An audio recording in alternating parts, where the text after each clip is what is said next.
Did you know that one of the most beautiful love stories ever filmed was actually made in a country the director had never visited before? The Quiet Man, made in 1952, is a film that looks like pure magic.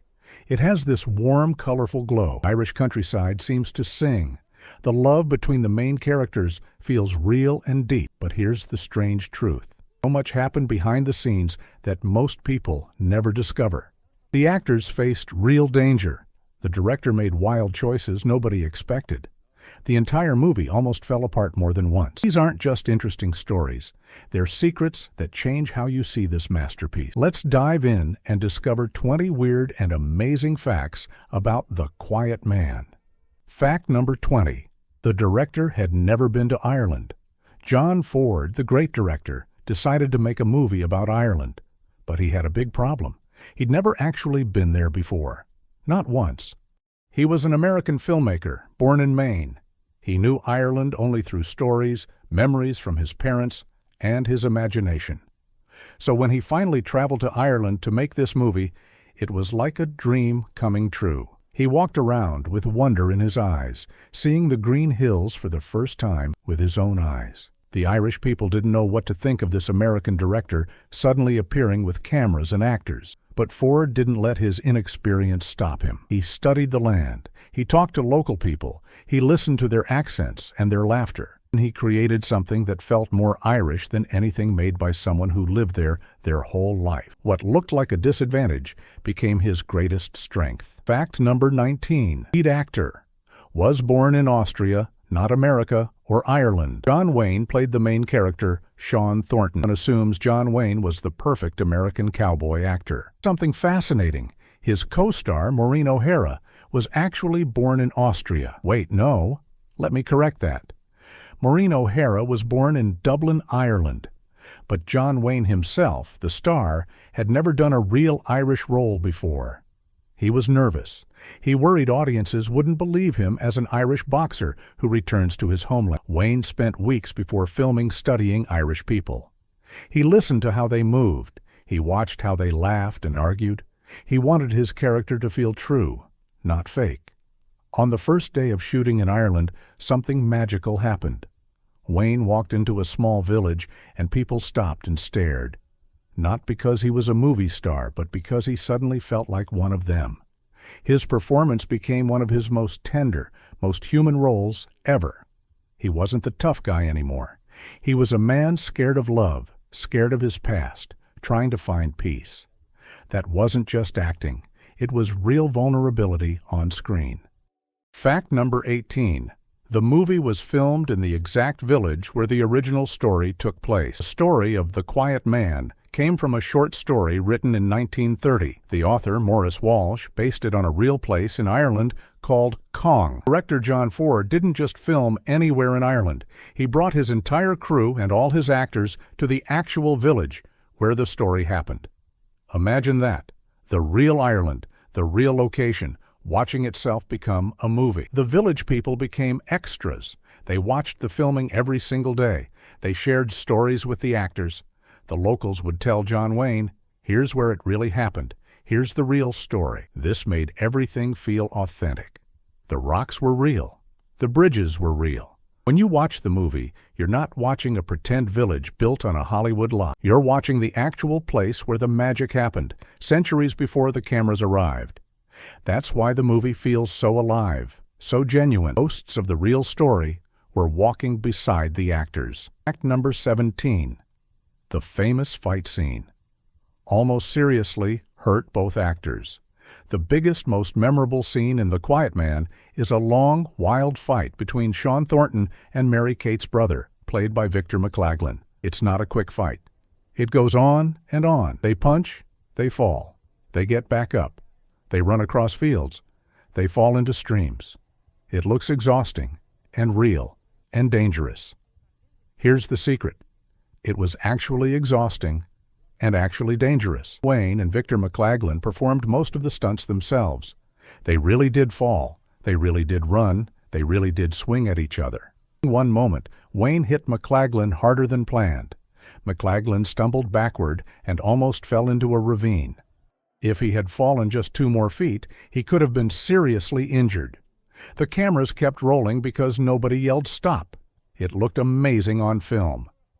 But behind the camera, everyone was holding their breath. One mistake could have changed everything.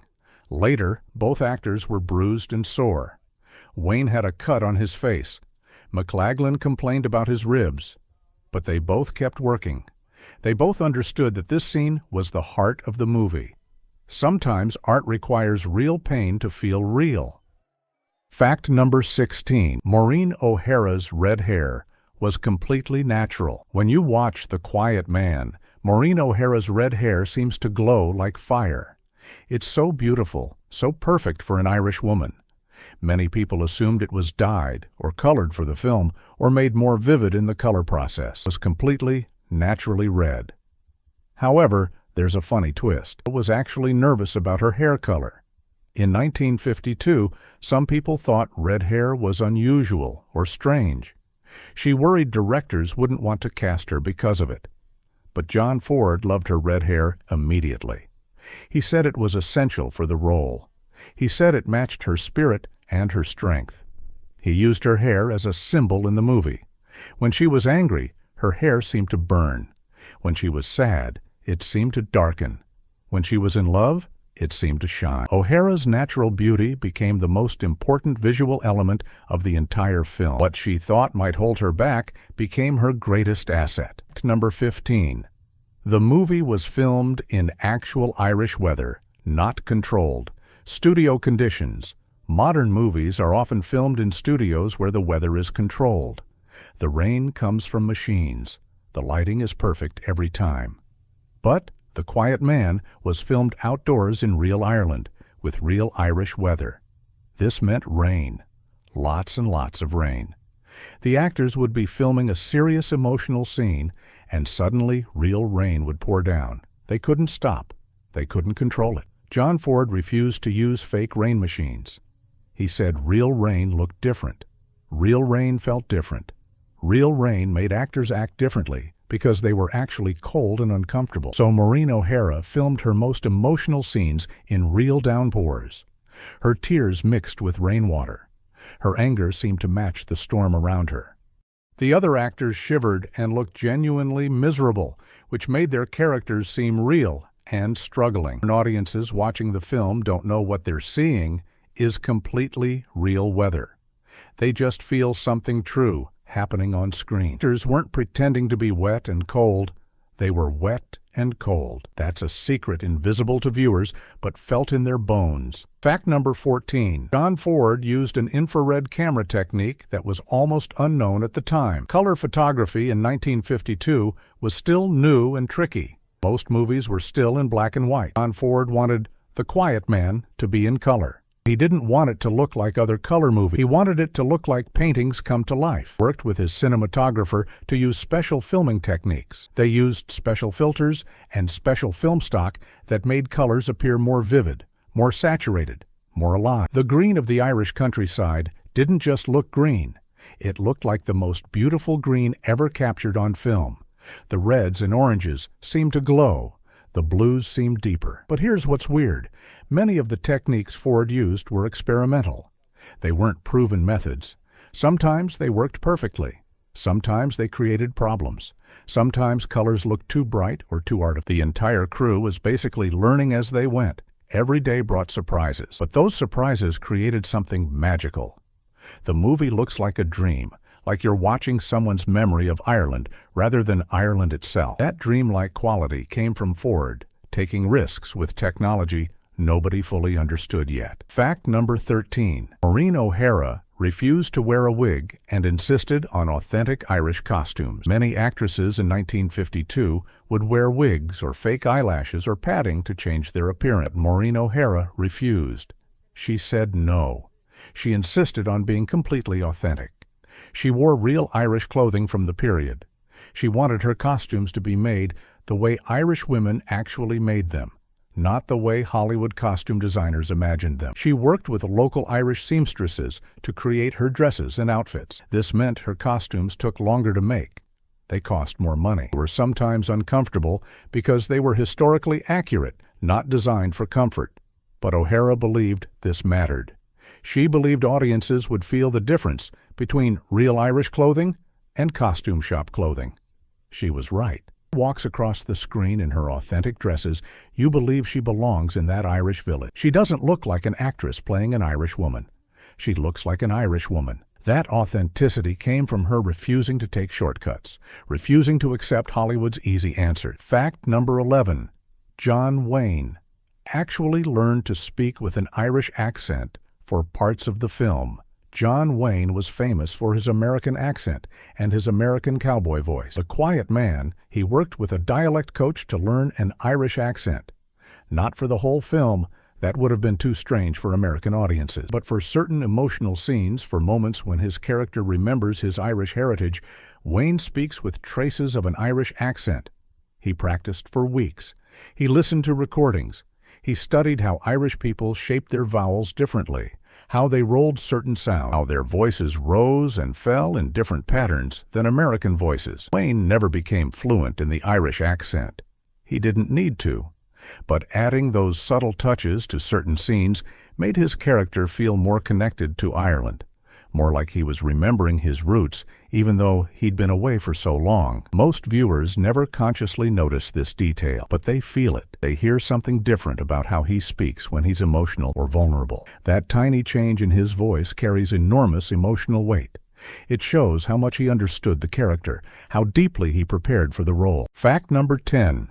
The relationship between John Wayne and Maureen O'Hara was complicated by religion and personal beliefs. John Wayne was a Catholic, and Maureen O'Hara was also a Catholic. They had different understandings of faith and how it should be expressed. There were scenes in the movie that touched on religion and Irish Catholic tradition. Wayne and O'Hara sometimes disagreed about how to play these scenes, what they meant, how they should feel. Director John Ford had to step in and guide them.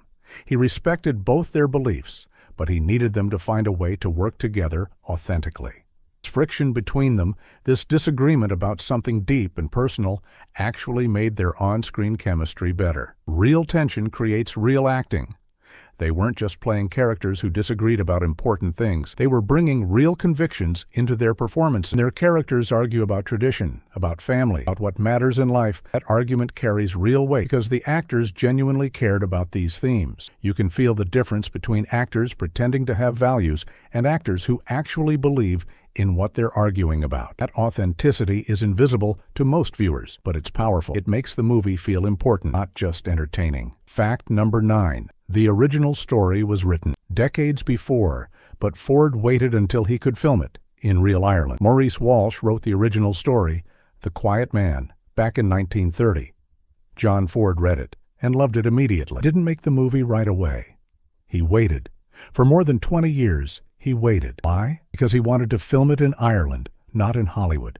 He wanted to wait until technology allowed him to shoot color film on location. He wanted to wait until he could afford to bring his entire crew to a small Irish village for months. He wanted to wait until he had the right actors. He wanted to wait until the world was ready for a love story that wasn't fast or showy, but slow and deep and true. Finally, in 1951, everything aligned. The technology was ready.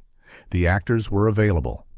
The Irish government supported the project. Ford was finally old enough and experienced enough to make the film exactly as he imagined it. Sometimes waiting makes art better. Sometimes patience creates masterpieces that rushing never could. Ford's 2-decade wait transformed a good short story into one of cinema's greatest films. Fact number 7. Maureen O'Hara performed many of her own stunts, including running through fields, and falling action movies today have professional stunt performers. In 1952, things were different. Maureen O'Hara did much of her own physical work. She ran through real fields. She jumped over real fences. Even performed the scene where she falls into the water herself. She wasn't required to do any of this. She could have asked for a stunt double, but she refused. Said the audience deserved to see her character actually doing these things, not watching a pretend version of her. O'Hara trained physically for weeks before filming began. She ran. She practiced movements. She prepared her body for the demanding scene. On set, she pushed herself hard. She did the same dangerous actions multiple times because Ford wanted different angles and different lighting. By the end of filming, she was exhausted and injured. She had bruises on her legs, Her shoulders ached. But she never complained. She understood that her commitment to authenticity would translate to something real on screen. Audiences feel the difference between an actress pretending to run and an actress actually running out of breath. That physical truth matters. Fact number 6. The village of Cong became a tourist destination. Because of the film before The Quiet Man was released, Cong, Ireland was a small, quiet village that most people had never heard of. After the film came out in 1952, everything changed. Tourists from all over the world started arriving. They wanted to see the places where the movie was filmed. They wanted to visit the pub. They wanted to walk the same paths the characters walked. The village became famous overnight. This created both joy and problems. Local people were happy to have visitors and new business, but they were also overwhelmed. Quiet Village suddenly wasn't quiet anymore. The simple life suddenly became complicated by fame.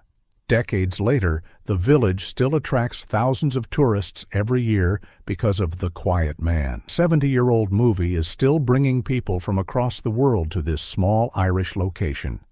That's a strange kind of immortality. The film changed the entire future of an entire village. The place that inspired the story became shaped by the story itself. Life imitated art, then reality became intertwined with fiction forever. Fact number 5. John Ford had a reputation for being cruel to actors, but Maureen O'Hara stood up to him. Ford was famous in Hollywood for being harsh and demanding with actors.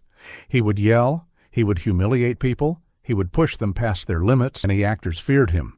But Maureen O'Hara refused to be intimidated. When Ford yelled at her, she yelled back. When he criticized her, she argued with him. She refused to accept his behavior just because he was the director and she was the actress. This was shocking. Nobody talked back to John Ford, but O'Hara did. She demanded respect, and something amazing happened. Ford stopped treating her badly. He started treating her as an equal. He listened to her ideas about her character, incorporated her suggestions into scenes. She became the only actress on set who could stand up to him and not suffer consequences. In fact, her willingness to challenge him made him respect her more. Two of them created the greatest love story in cinema through mutual respect and honest disagreement. Sometimes refusing to accept bad treatment creates better art. Sometimes speaking truth makes everything better. Fact number 4.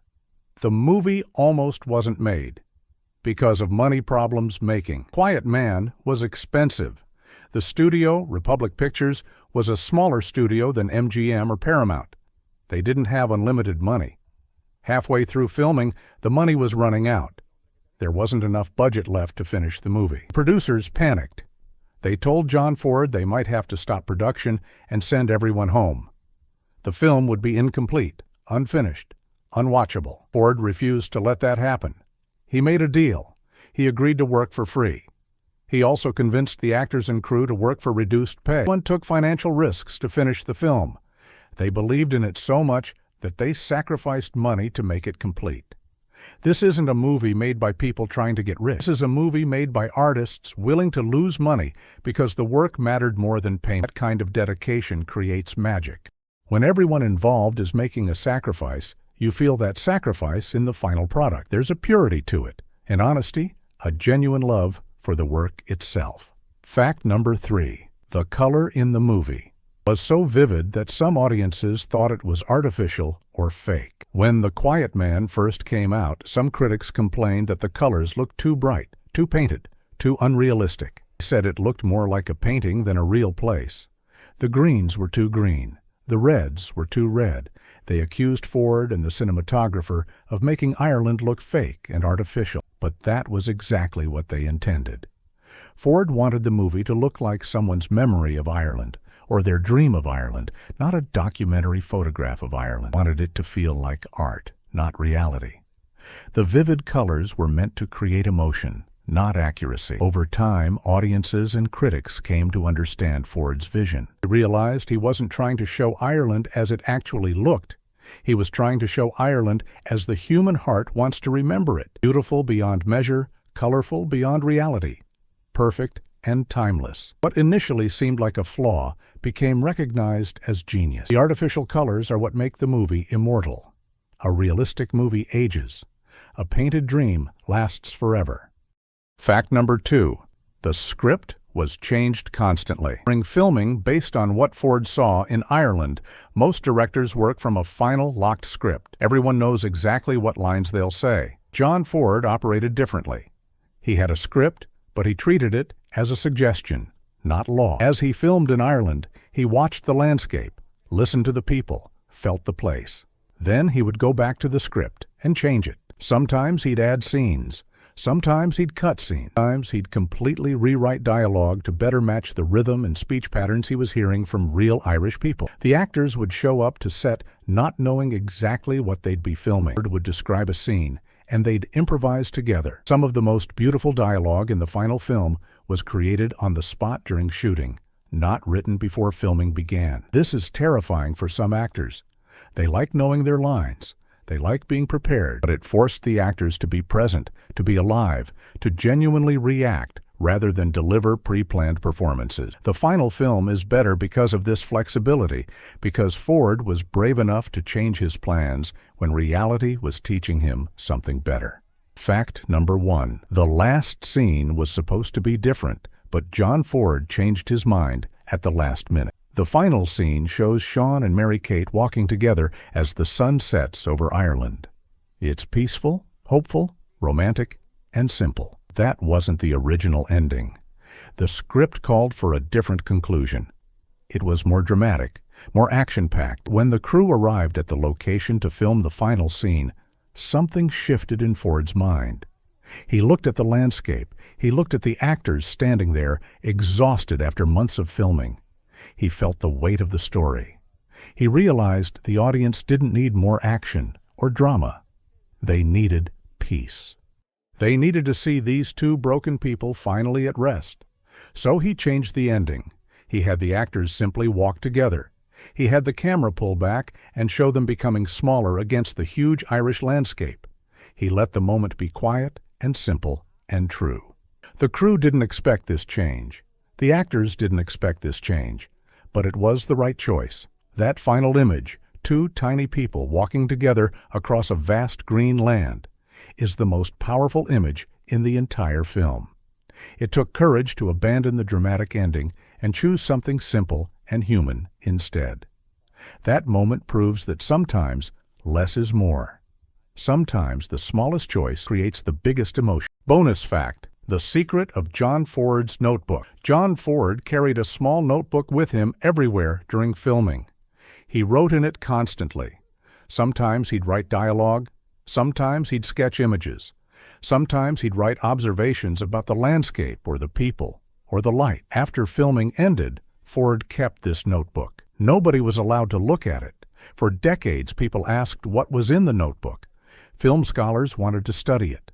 The studio wanted to understand Ford's creative process, but Ford refused. He said some magic shouldn't be explained.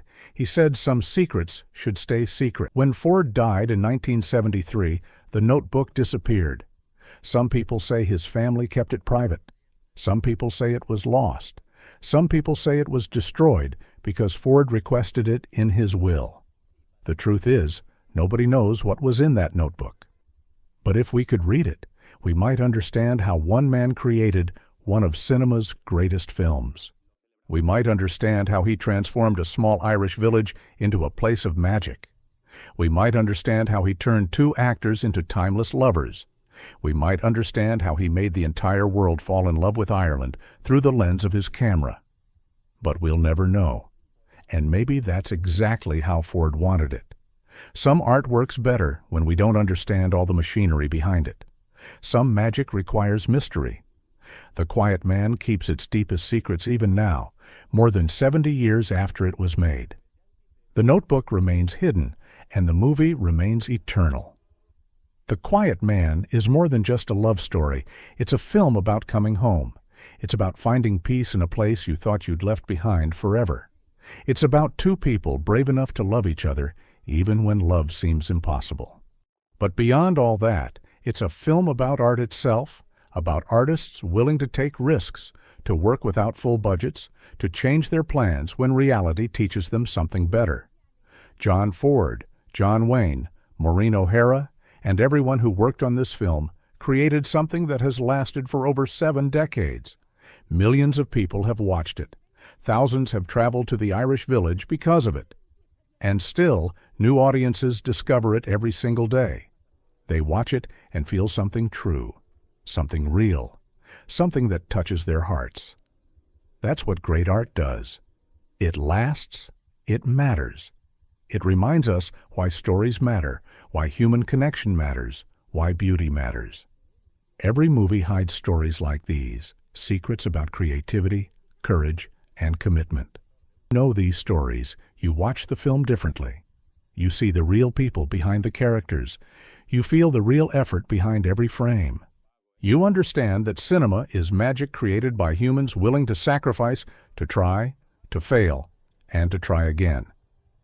If you enjoyed these 20 facts, plus the bonus secret about John Ford's hidden notebook, please subscribe to this channel. Every week, we uncover the hidden stories behind the greatest films ever made. Every movie contains truths that only reveal themselves when you look deeper. We'll keep searching for those truths together. Thank you for joining me by this campfire of cinema. Until next time, keep watching, keep wondering, and keep discovering the magic that lives in every frame.